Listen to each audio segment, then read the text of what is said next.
ठान गरौँ कुराकानी जाडोले मत्त छौँ दुवै हामी सुत्न सक्दिन म रातभरि दुई रात कट्यो छटपटी टाढा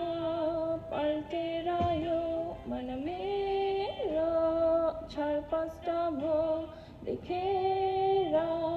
छात्तै भाग्यो चित्त फुटाउनलाई